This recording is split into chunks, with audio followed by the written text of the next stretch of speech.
let me call to order this virtual meeting of the Concord Municipal Affordable Housing Trust. It's Thursday, October 21st, 2021 at 1 p.m. I'm Keith Bergman, the chair, and as a first order of business, we will call the roll since we are on a virtual meeting. So Linda Escobedo. Present. Present. Stephen Crane. Present. Michael Lawson. Present. And Keith Bergman present. So we have all four members in attendance for this meeting. Thank you. In your materials for today's meeting, we had a draft set of minutes of our September 30, 2021 meeting supplied by Stephen. Is there a motion to approve those minutes? So moved. Motion by Mike. Is there a second? Oh, yeah. Second by Linda. Is there discussion? Just a yes. minor correction, and thank you to Stephen for doing those minutes. I believe it was on the third paragraph. There was a mention. It should have said Linda commented something to the effect there was no reason not to, that we didn't need to defer the transfer of funds. It was the third paragraph, third line.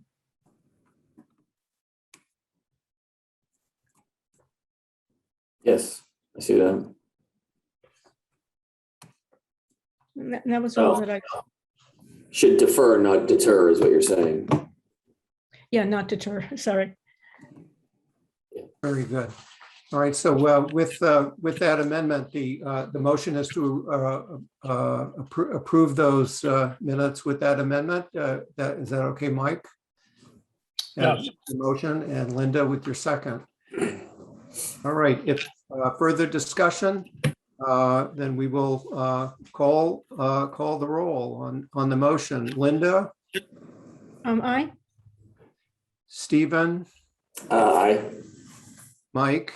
Aye. And Keith, aye. So those minutes are unanimously approved. Thanks very much. Next item is an update on the Select Board's October 4, 2020 meeting. And just to share with the group that we presented the draft statement that we had voted on at our last meeting. And that was approved by the Select Board, including setting the current membership of our board at 5, at the minimum of 5. The bylaw that we operate under requires between 5 and 7. So we're set at 5. That means a quorum is 3. And that we currently have 4 members. And I'm given to understand we may have 1 or more applicants for a 5th position at some time in the future. So, and that our statement is now in place at the town's website on a web page that has been established for our committee. So thanks to the town staff for bringing that all about. So now we can be found on the World Wide Web. Next item is an affordable housing update. And for that, we have our Regional Housing Services Director, Liz Rust, with us. And Liz has helped get some materials for us to prep us for the meeting. And I'd say and I should say that I know we only have Liz with us until 1:30, that she's got another meeting. So some of the things we're hoping to accomplish while Liz is here: a general update on housing issues so that we can sort of be in the loop. And also Liz has provided us with a tool that can help us address our task of developing guidelines from looking at what the town's adopted housing goals are. So I appreciate that effort. And Liz, please, happy to have you here. Always a wealth of information on matters housing in Concord, and thanks for being here. Sure. Nice to see everybody. Very happy that you're all convened and starting your work. I don't know what you want me to talk about, but I think that you probably have a wealth of knowledge already here in this group. So some of it might be repetitive, but there are a few things. The CPA applications are starting their public process. So there's a couple of things there. One is the Junction Village open space portion, which isn't directly housing, but of course it relates to the overall property. And so that there's always a question and interest about how the residential portion of that project is going. So it continues. It is slow, like many things in COVID and just in general. The wastewater treatment design and approval by DEP was really what has slowed down the project over the last 6 months. So they're really at the end part of that and have come to an agreement with DEP about what that would look like. It's really a gold-plated system that they have there. So well more than what they need for their facility. But that's just the way it played out. They tried to appeal at various levels and were unsuccessful at that. The regulations and definitions changed during the course of this project, and they were held to a higher standard. And even though that they are assisted living and the estimated flow per bedroom is significantly less and well recognized as less, it didn't change matters for them. And they have developed a full wastewater treatment facility. I mean, I think really capable of handling something like 200 family rental units versus 83 assisted living, so something quite different, but nonetheless, so that process really continues.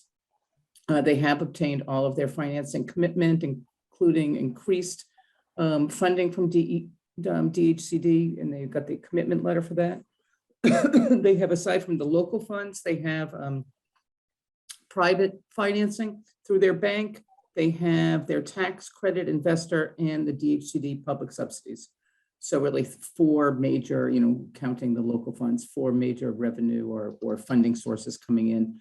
And those are pretty solid. So they're just working through their budget to make sure that the increased cost for the wastewater treatment plant is properly accounted for.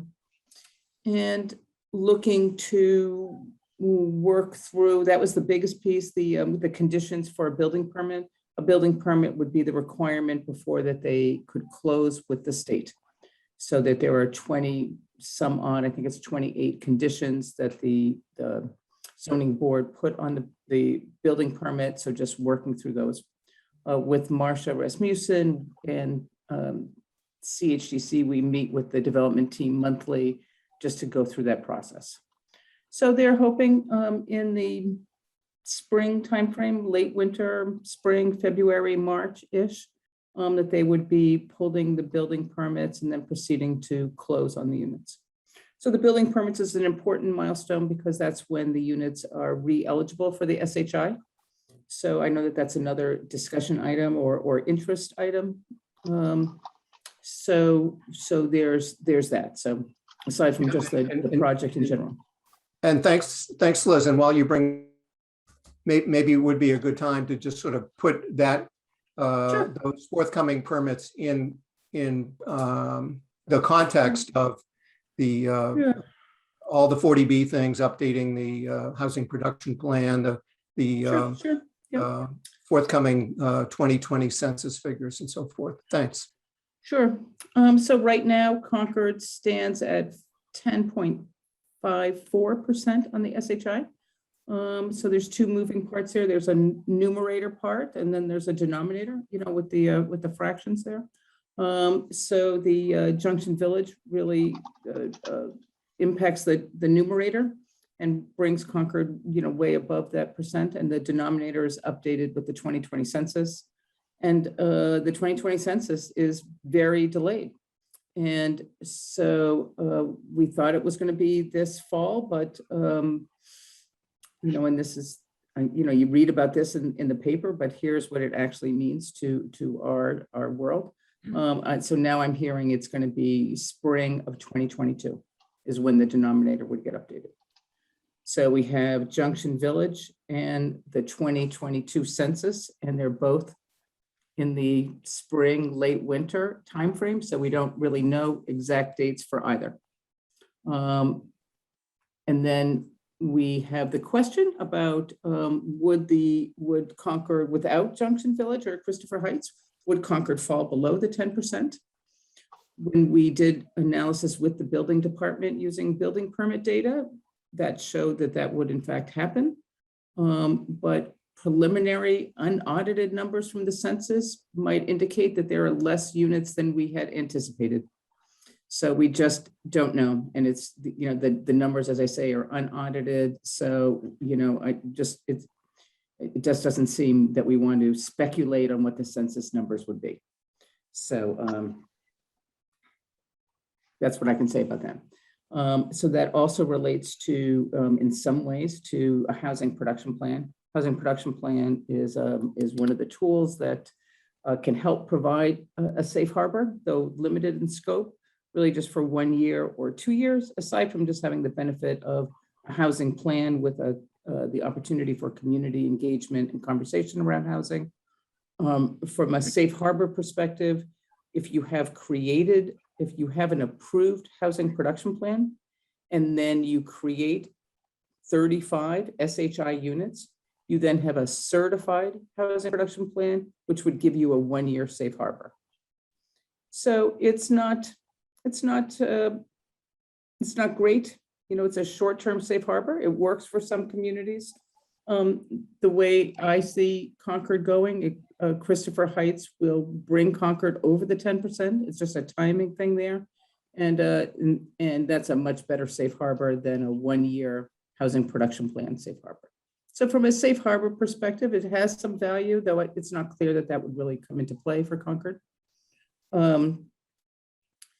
So the other side is having updated housing needs assessment, having a community engagement and conversation around housing, which is of great value. The housing production plan was not put off, but waiting till the 2020 census data. But now, of course, that data is quite delayed. So, you know, I think the current plan, Marcia's really driving this right now. And I'm sure it's going to come before the select board sometime to start that process. This will be done in terms of actually preparing the plan, a combination of the RHSO and a consultant that has already been hired through the public procurement RFP process. And that's Jennifer Goldson, and we have worked with her for many years, and we actually did Concord's last housing production plan in 2016. So there'll be you know, a timeline there to have the conversation, to you know, an opportunity, I think, to probably, you know, volunteer. Maybe the select board is going to appoint maybe a steering committee to run this effort, and it's just getting started now. So, and the census data is not available to the spring. So I know there's a desire to wrap it up by the end of the fiscal year. So all that will unfold as it goes forward. Thanks, Liz. One of the things that that the committee will be discussing later on in our meeting is the process of developing guidelines and goals and so forth, and reaching out to other housing boards in town, other housing stakeholders. And so I'm wondering what opportunities you might see for a group like ours to get involved in these planning and report update processes that are coming, because I think the housing production plan and needs assessment would greatly inform this trust board to the things that we need to be plugged into and aware of and a part of. I think that you know, as the town's talked about for the last couple of years, you know, the trust plays an important part in the affordable housing landscape in Concord. So I think that now that you're there and appointed, so it's really to live up to all of the work and the discussions that have come before about what the role is and how to engage with the groups that are on the ground making affordable housing happen. So to help with the guidelines and policies, and to help with the the allocation of funding and the general support for some of the initiatives. And as you know, I mean, the initiatives come in all different shapes and sizes in terms of ownership and rental and low income and moderate income and 1 unit or 83 units. And you know, it's really all over. And so I think having some guidelines on how the town support should weigh around those things. The goals are multifaceted. I mean, it's really like a fabric of goals, not one goal in particular, but I think that you have what I helped Keith put together was just cut and paste from the different planning documents that have housing elements in them, so that you have a start for that conversation about policies and goals. You know, maybe just really around allocating that money, right? So I think that one of the first, I don't really know, but presumably you're working towards getting your bank account in order. Right. You know, and funding. Yeah, thanks, Liz. And I'd certainly invite comments from the rest of the board here. But one of the things it seems that in terms of a housing production plan, or in terms of what the town's housing goals are, it's not just by the use of public funds to create housing that we meet the community's overall goals, but there are also planning and zoning efforts that can be done to have the private sector be producing some of those units as well. So it's part of the total picture. Of course, yep. Comments from the committee? I think I can see you all. I don't see any hands raised or heads shaking, other than agreeing. Yes, Linda. So it was very helpful, Liz, as always, to have the compilation of the various goals from each of the plans in one place at one time. Very helpful. Among those goals, and I wanted to bring this up while you're still here, one of them is to enumerate reasonable targets, is the way the wording goes, and that's from Envision Concord. And I have to say at this point, I've now heard that referenced several times by the Finance Committee in particular, as seeing that almost as a hoop that we need to jump through before anything gets done. Now, that's just my interpretation of how I've heard it expressed in several different settings. So I'd like to just hear your historical comments, I guess, thinking back when that was placed as one of the objectives. Does everyone know what I'm referring to? It's goal number 1 under Envision Concord on the compilation sheet that Liz provided. It says develop realistic, achievable targets for preserving or creating housing of all types. And the Envision Concord goes into more detail on that.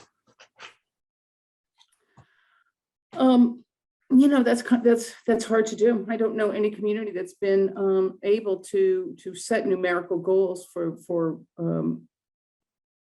all aspects of its housing plans. So Exactly.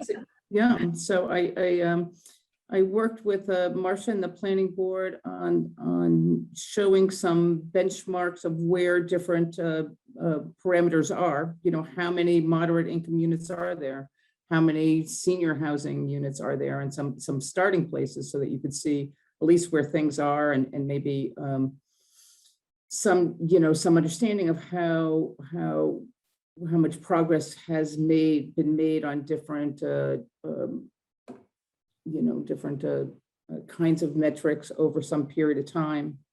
But they kind of come in fits and starts, and so much of it is opportunity driven. But I think that there's always some interest and discussion around subsidy per unit. So that's a different kind of metric.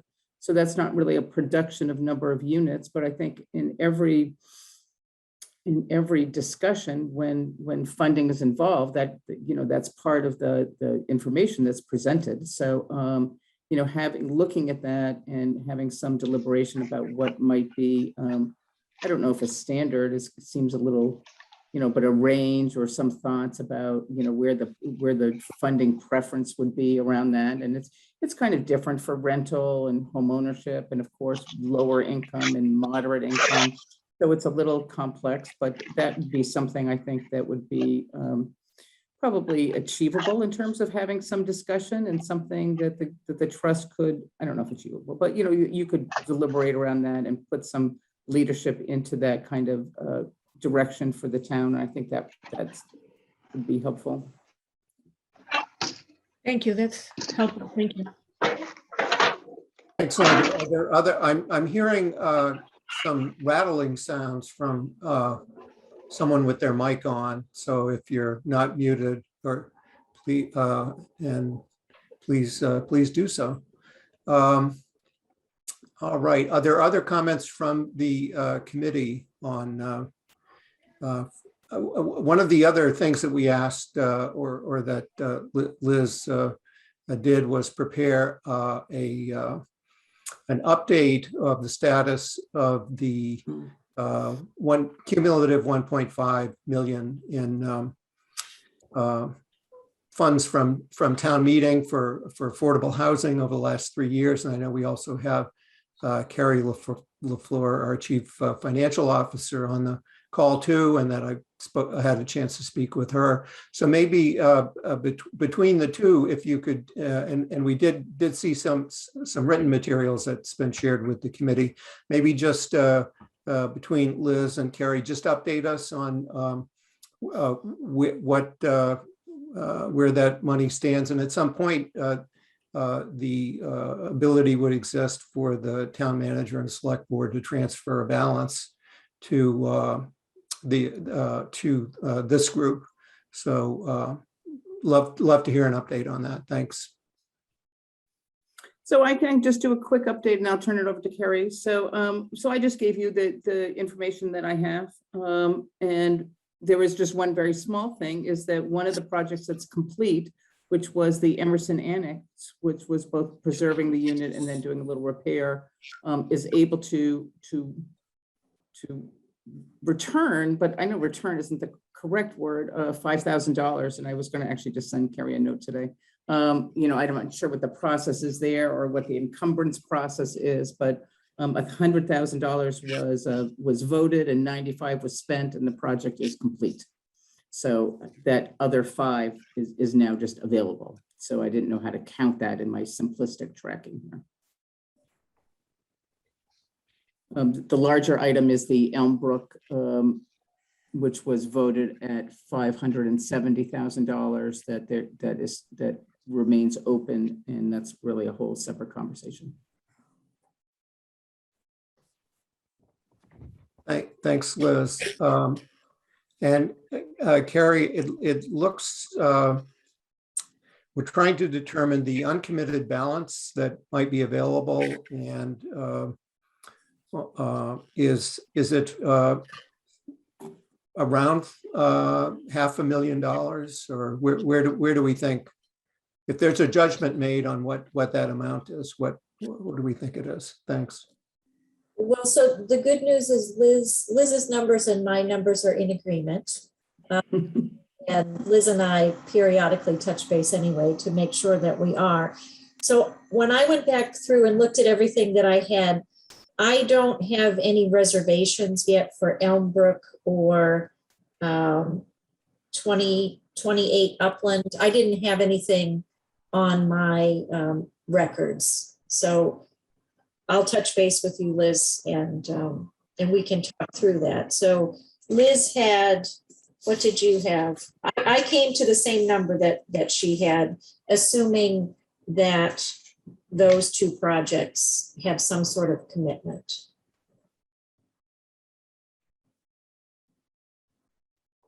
That was $1,060,000. That would be $1,060,000 committed. Or I guess if the Elmbrook, what is the status of the Elmbrook? Stephen might be the better person. to Yeah, say. so the board has voted a commitment, but the money has not been expended. And I think looking ahead at Upland as well, I think Liz's numbers that I looked at include things that are being kind of discussed that are maybe likely to be proposed. And I think that it's a good thing to keep those on the list so people know that, you know, there are conversations that, so it reflects not only what has been committed by, you know, either through a project or through a vote, but also what is likely to be proposed for some kind of commitment. And so I think that, I don't know that Upland has been committed to, I don't think the board has voted that yet. I don't know, Linda, if I'm missing that one, because No, that's my recollection too, Stephen. And the only thing we did preliminary understand that might be coming forward. So I think that's why it was captured as a reserve. yeah, I mean, it's not, there's a lot of public conversation. I shouldn't say I think public. I There are a think the lot of word that conversations was, happening about uplands, and so even though they're not public, they're not hidden, they're not like happening in boards and committees there, but they are, or I should say select board, they are happening, and people are aware that there is an effort being put together to try and acquire and program the parcel. So that's why when I saw it on there, I felt like for the work that we're doing, it's appropriate to keep it on there as a placeholder. right. I think the word that was used in the vote was reserved. So it wasn't committed, but there was some reserve for it. And there was a vote reserving it, you know, awaiting further information. So, you know, it's a little bit in between. Yeah. Yeah, I think that's an important important information to have, because as we're sort of in a transition period here, and it may take some time, but speaking as one person, I'd be interested in having you know, us understand what the transition period looks like, which projects are subject, and in particular, where the select board has already reviewed it and taken its preliminary votes. You know, it may be that you hold on to that. I'm just suggesting you might want to just simply hold on to that in your article, and at some point make a determination about when you're transferring a balance here, which frankly, by the time it gets here, I think it calls for some independent judgment on the part of the trust as a trust. And if the select board in administering the three articles up till now is basically the awarding authority, you've started out the process. We might want to come to an understanding of when, you know, when does the awarding authority function shift from the select board to here. Just so we're not stepping on each other's toes, but it shouldn't impede anything that the board has started. So, Mr. Chair, for the record, then, if you assume the reservation for Elm Brook, there's $630,000 remaining. But then if you also assume a reservation of 140 for the Upland project, then it's 490,000. Just as Liz said in her memo. We can include, that $5,000, we want to give that back. So I think I could follow up with an email to you, Carrie, with the details. Sure, and I think the select board then probably would want to vote Oh, okay. on that or release. Okay. Thank you. Thanks, Carrie and Liz. Are there questions from the committee, Linda? Two things. When Carrie just said, oh, the select board would want to vote, was she referring just to the 5,000 or to the? I was referring to the 5,000. Okay. And then Carrie, I think during the year, losing track of the years here, but within the last 12 months, let me put it that way, we also received a donation of 25,000 towards the Affordable Housing Trust. That was outside of the town appropriations. That's correct. And that is actually in a gift account right now. So I can add that to my record, and hopefully in the very near future, once the trust document has been recorded and we can officially open the trust, we can then move everything into the trust. But thank you for that reminder, because that it's sitting in a different location on our ledger. Thank you. I'm going Good. to attend to my 1:30 meeting if you have no other further questions for me. We always have further questions, but, Right. but thank you. We appreciate very much your spending this time with us today, Liz and Carrie, both. Thank you. Thanks a lot. Sure. If you want to follow up at any future meeting about these projects in detail about what's going on, I'm glad to always come back and help as useful. Very good. And we'll see you at the Housing Roundtable on, Yes, very much. on November 8th. So thanks very much for setting that up. Okay, since we have Carrie here and before she has to leave, I thought we might just continue on a couple of the financial things. And I think we just got the financial update per se, so that's great. One of the items that I added to that agenda item 7 was based on information that we had from Rich Feely, late breaking, is to have this board vote to support proposed state legislation, which would, if passed, enact a transfer fee that would go into a local municipal affordable housing trust fund. So we'll take that up. Oh, I was just saying, I was going to make that motion. I read the letter and and the summary, and I would make that motion. We have a motion from Stephen. Is there a second? A second from Mike? Okay.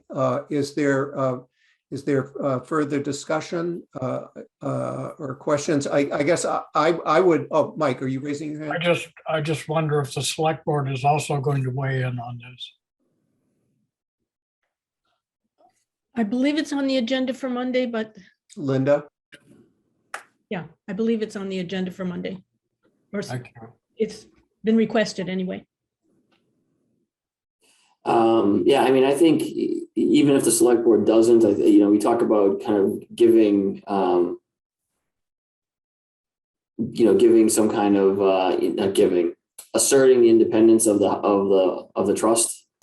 And so the trust can either make a recommendation to the select board or vote for its own support. I don't really, my motion is to support the legislation that MAPC requested.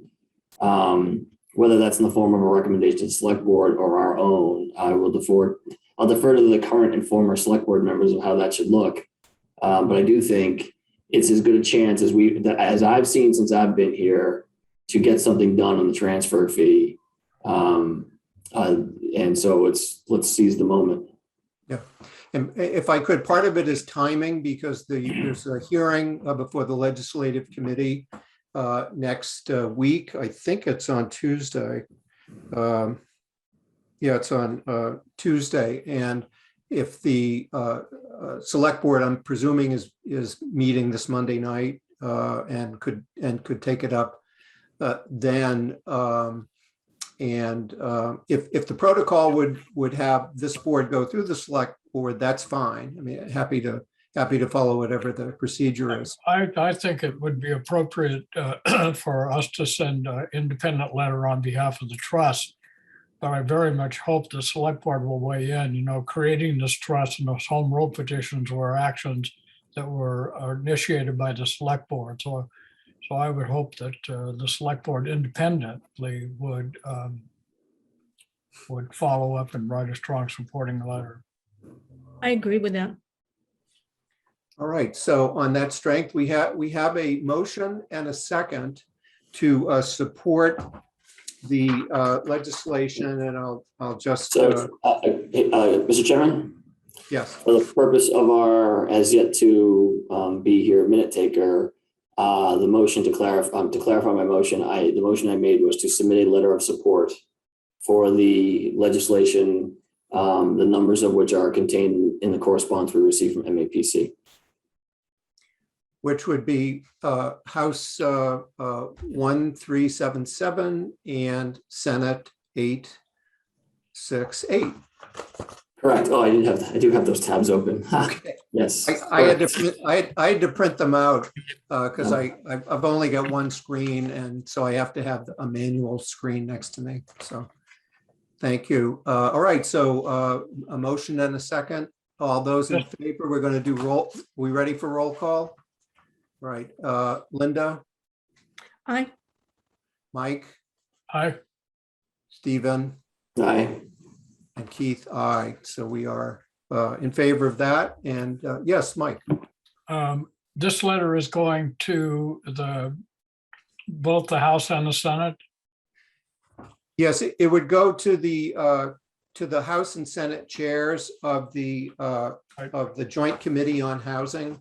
And I would just yeah, also suggest that I'm sure Tammy and Mike, but letters to them encouraging their support for this legislation wouldn't be inappropriate. And it could just be a derivative of the letter we're sending to the chairs in the House and the Senate, but And I think, Keith, if you want to create the letter and, sign it on behalf of the trust, then either you or I could email it to Senator Barrett and Representative Gouveia, saying, please see the letter we've submitted. We hope you will support the legislation, something like that. yeah, it sounds like a good idea. My protocol as a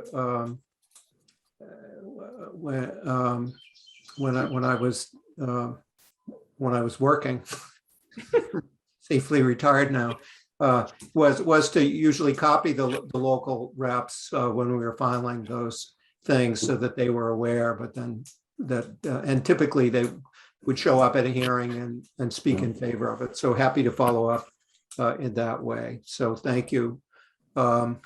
Great, that's great. And the only other financial related thing that we might want to talk about is at some point we will need to have from town council and file the trust documents. So perhaps we could time our next meeting when those documents would be ready for us to act on. So yeah, if I can, Keith, at the last meeting we were going to get going, and I did reach out to town council, and then I had some work travel, and it kind of fell off the radar screen. But fortunately, our CFO and town council are working on the development of those documents, which ensures that it will actually get done. great, thank you so much, Stephen, and thank you, Carrie. And Carrie, any other words of wisdom you want to impart to us while you're on screen with this new group? Well, I have received a couple of questions about the trust and the investment of trust proceeds. And since I'm here, I'm happy to answer any of those questions, or maybe I can just tell you a little bit about where the money is now and what changes when the trust is actually reported. So the funding that has been approved by town meeting is really much like any other general fund warrant article. So it is just money that's appropriated sitting in, it's not in our Fund 1 general fund, it's in our capital outlay fund, but it is considered part of the general fund, and therefore there's no interest earnings associated with this money right now. The interest earnings belong to the general fund. But once the trust is created and the funding is transferred over to the trust, then the trust is entitled to any earnings. And as a trust fund, the money, the proceeds in the fund can be invested either as general fund money or as trust fund money. And I'm assuming, because we have limited funding and you're probably going to be expending on a pretty regular basis, that we would at least initially invest it as if it were general fund money, but at least the trust would have the benefit or receive the benefit of the interest earnings, which is not happening right now. And then once the trust has been established on an annual basis, there'll be an official report of the trust fund that is presented to you, to the select board, and included in the town report. And we will be part of the audit. The audit of our fund would be part of the town's overall audit, or? Yes, that's correct. And you are audited now too. You're just a part of the general fund. But you will be audited as an independent trust, still under the umbrella of the town's audit. Very good. Thanks so much. Any questions of Carrie? All right. Thanks so much for being here with us and for supporting us and keeping us on the right path. So Thank you. thank you. Okay, so looking at our remaining agenda items, we have items items 5 and 8. I think we still have to cover the general topic of developing policy goals and statements consistent with the town's adopted housing goals and subject to select board approval to serve as guidelines for Concord's Municipal Affordable Housing Trust. That's per our bylaw. And secondly, and not unrelated, would be to schedule either joint meetings or perhaps, as we discussed last time, maybe designate liaisons from this group to other housing entities in town, including the Housing Authority, the CHDC, Community Preservation Committee, the Housing Foundation, and other housing stakeholders. So, to help frame that discussion, as we've talked about earlier, Liz Russ did prepare us an outline of the town's goals, the housing goals, and we wanted to have some kind of tool like that when we actually went out and met with other housing boards. What do we think we're about? And I'm wondering if we wanted to think about what a next step is. Is it to try to draft an initial draft of what a guideline might look like, and then go out and meet with other groups? We also have an opportunity on Monday, November 8th, when we'll have many or most of those other groups in a joint meeting of the Housing Roundtable. So just any thoughts about how we might want to proceed with this next step? Mike? I think we might take advantage of that meeting on November 8th to ask the question about guidelines to the other housing entities, and see if we can get that formally on the agenda to talk about the development of these guidelines and what the various housing agencies in town would want us to pay attention to. I think that might be a good opportunity, so we're not going draft after draft after draft of this. Yeah, I appreciate that. In fact, on when Liz Rust asked for proposed agenda items for that joint meeting, I did put that as a topic as the one item that we would want to raise with the group, because so that would be a good opportunity to kick off.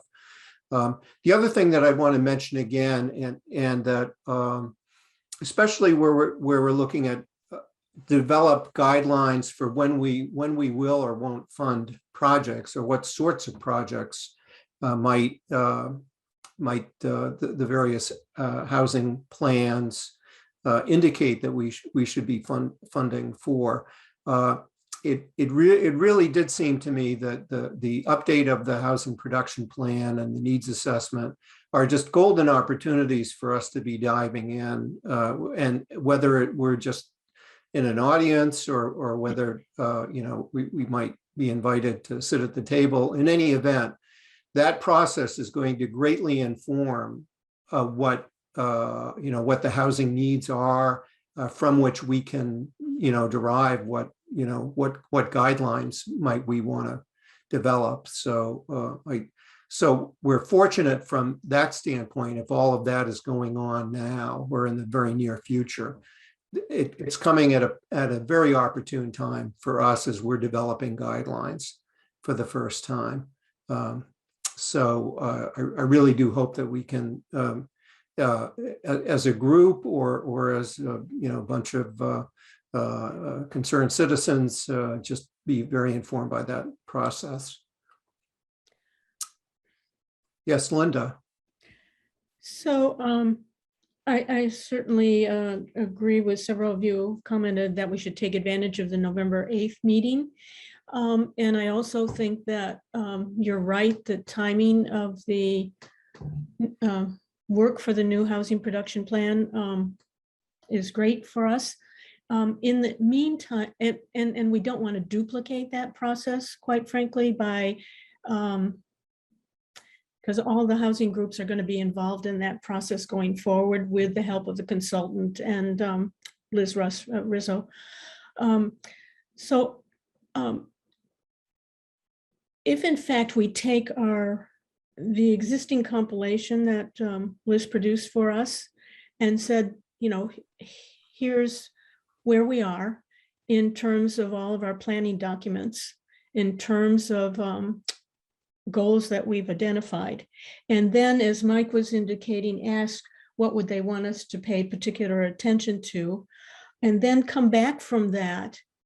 And then somehow we may be able to resurrect or raise to a higher level, maybe 5 or 6 points. I'm thinking that are directional in capturing a lot of the goals and the activities that are not on this goal sheet, but are embedded in these goals. So let me give you an example.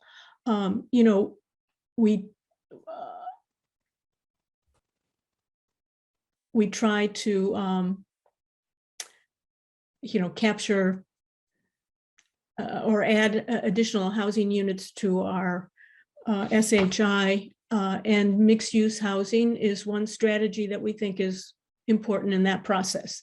So that might be raised to, among a group of 5 or 6 overarching sort of guidelines. I'm not, others may be able to express this differently than I am, but do you get the sense of what I'm trying to accomplish here? So I think we need to do that before waiting for the completion of the housing production plan. That's one point. So that we can keep this process moving, depending on when the transfer occurs from the select board to the Affordable Housing Trust. But given the current state of what we have available, which are these goals, we need to then get that approved, I think, in the short term by the select board, as we are obligated to by the bylaw, so that we can be operational. Are there comments on how I'm thinking about this? Yes, just to make sure, just to clarify, Linda, is it like, for example, is a goal, to, just make sure we stay above 10% of the SHI in the creation of affordable housing?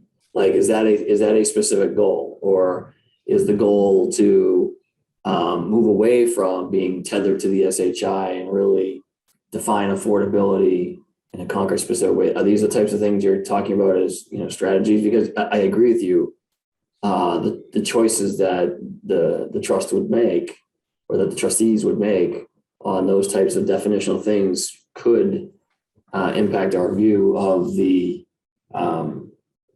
housing production plan. Because I think I know you and I have talked many times about how affordable housing gets created in Concord and the expense of it, which was just talked about the other night at the board meeting, or in the context of the Commonwealth, AKA Giroux House. So I do think there are some big, I don't say open questions, but some big kind of philosophical things that could be decided.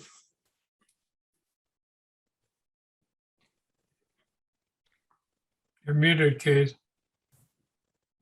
Thank you. Mike, do you have comments on that? No, I agree. I agree. And I think we could, if we needed something in a preliminary way, we could get sort of what was put together from this various documents to the select board as a preliminary set while we work with the various groups in town to develop a more robust and different sense. But since all of these are, have been part of existing town documents and town actions, I don't see how the select board would be opposed to using this as our preliminary set of goals. In the longer term, I think what we would try to do is try to develop, as I think people were indicating, the 3 or 4 or 5 higher level goals, and then try to take the various entities within Envision Concord, the production plan, community preservation plan, and embed those in the superordinate goal. So we have one goal, and then we could cite supporting representation from the Envision Concord or the production plan. So that's my 2 cents. Thanks, Mike. Another thought I had was that, especially in the near term, as opposed to the long term, where the amount of funding that we have will be, we have the balance. We will have, a portion of the current balance that's available, with which you can do some things, but not a lot, frankly. If it's only $490,000 left, or if even if we should be so lucky to be able to get future free cash funding, from town meetings, again, that there are still other ways that projects get funded here, including the community preservation committee, in other options, including particular projects that get that go for a large funding amount from town meeting. So strategically, at least in the short term, we may even want to think about what are the projects that are uniquely suited to our ability to act quickly, and if a project does not admit of delay and it's within the budget, then maybe that's something that we can do. But if it's for all sorts of reasons, because it needs a rezoning, or it needs something big and it's packaged as a project for an annual town meeting, that there are other places that project could go rather than stopping off here. The larger issue is, where does our role with our currently limited funds, where does that fit into the strategy of achieving the town's goals, or indeed how much, there's what dollar amount, let's figure out if there's if until such time as there is a transfer fee or a dedicated funding source, what dollar amount would we want to ask for, and what's the plan for what we would use those funds for? I mean, a very strategic, well thought out plan. So I think that those are things that we might want to consider as well.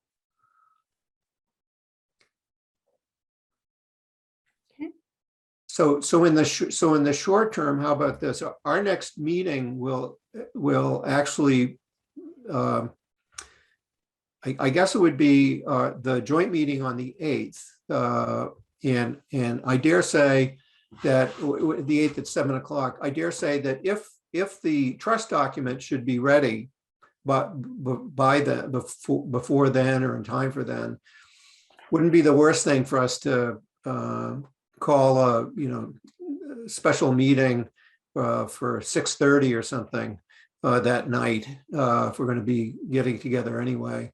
or be that as it may, whenever the opportunity, whenever the trust documents are ready, I think we want to be able to act on those. But since it's not on the agenda for the joint meeting, maybe we'd want to have, back-to-back meetings then, or for those that are assuming that we're all able to be there on November 8th. But I think it would also behoove, I'd be happy to, and maybe working with or bouncing ideas off of Liz, I'd be happy to put together a first draft of what a these goals expressed in terms of a guideline might be, even if it's just to give an opening paragraph and an ending one, so that we can, sort of the goals framed in terms of a guideline. I'd be happy to work on a draft and put that on an agenda for our next meeting and circulate the draft. That'd be great. Yes, if I could, if you permit somewhat of an editorial comment on that, Keith, I would say, with all the conversations that I've been a part of about affordable housing, it's always been about the challenge of the expense of the creation of it, and not only the expense of the land per se, but also now the expense of building materials and things like that, and how unless you get a larger scale project like Christopher Heights, it's sort of an opportunistic one-off. From time, a single unit comes up with a first right of refusal or something like that, and there's been a series of these, I think, have gotten people's attention. And so I think if we were going to create a preamble, and this is an out loud thought for feedback, I feel like we should set, I feel like we should at least somehow put the challenges of creating affordable housing in Concord in some kind of context right at the very beginning, because I do think that we have to be clear-eyed and develop goals that are realistic here, not aspirational affordable housing goals. That's my thought. But if others feel differently, I'm happy to yield that point.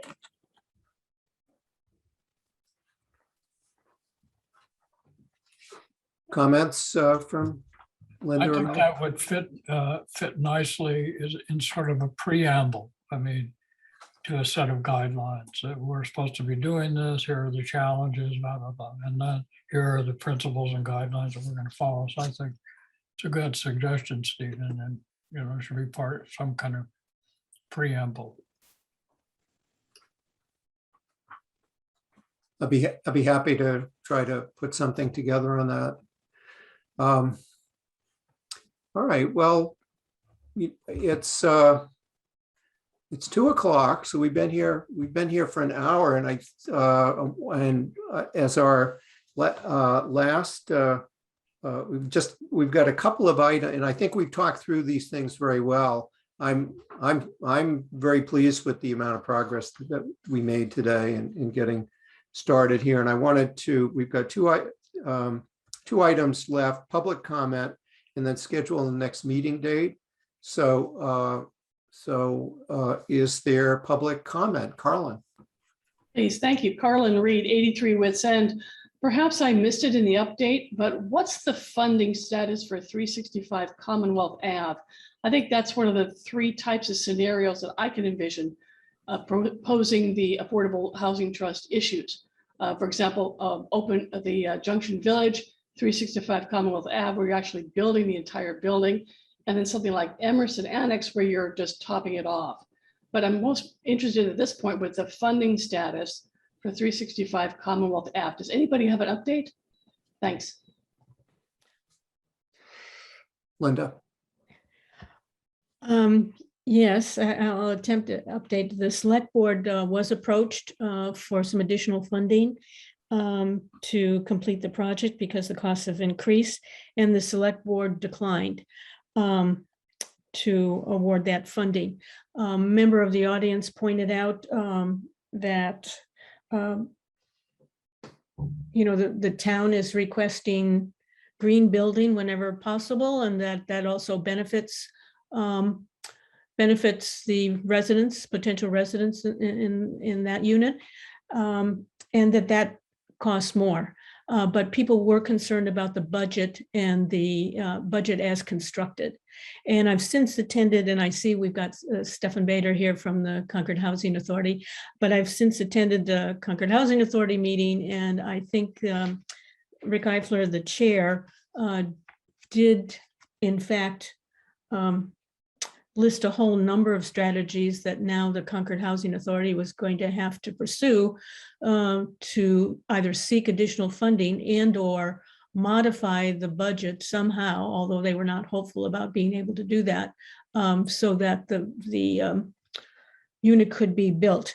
In the interim, having attended planning board meeting, I guess earlier this week or whenever, at this point, the project now has all of its approvals from NRC, from Planning Board, from the Zoning Board of Appeals, and some commitment from the town for landscape tree mitigation in terms of helping with the landscaping. So they have gone ahead and proceeded to get all their approvals.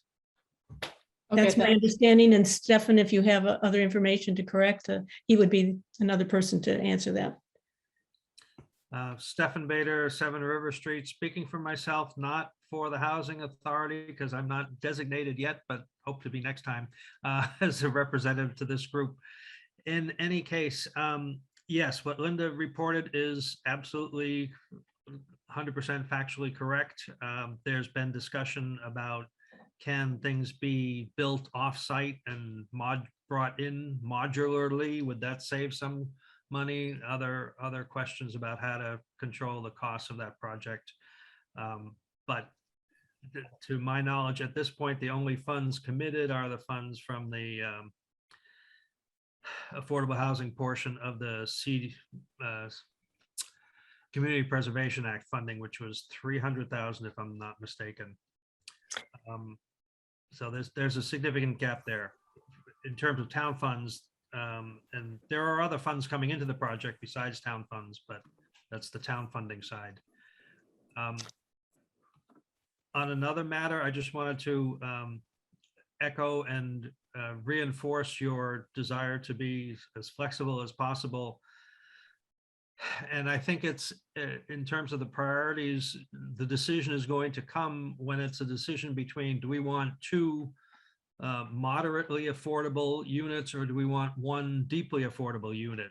You know, you've got $400,000 left at this point. About the only thing that I think is would be on the horizon where you could use that effectively is if another single family property came on the market that you could swoop in and snap up, like the Habitat House at 930 Main Street. If another situation like that develops, you're positioned because you have money to do that, or to make it possible for somebody else like CHDC to do that. So the lofty goals and the big picture are wonderful, but in the next 6 months, it's more likely that you'll get a one-off, 1 small ranch available that you could either choose to support or not. That's my take on the status right now. Thank you. Thanks, Stefan. I see Linda Miller is on the call, my colleague from the Affordable Housing Trust Study Committee. I don't know if you want to say anything before we sign off, but we're happy to have you on the call. Oh, thank you. And it's exciting to see the committee take form and move forward. So from the planning board, I'll be representing our interests in affordable housing, and hope that we can work constructively with you as well as the other housing committees. So thanks for all your work. Thank you. Thanks for helping to get us started, Linda. All right, our next. I have a 2 o'clock that I'm a little bit late for, so I can either make a motion to adjourn or just jump off. Okay, is there a meeting that next meeting time that works for you, Stephen? Let me check in with Mina and get a timeline on the trust docs and go from there. Okay, very good. And so we'll hear back from you on that. Thank you. Okay, I will accept a motion to adjourn. So move. Oh, Second. Motion by Mike, second by Stephen. Roll call. All those in favor. Linda, Aye. Mike, aye. Stephen, Aye. and Keith, aye. All right. Thank you all very much. All right.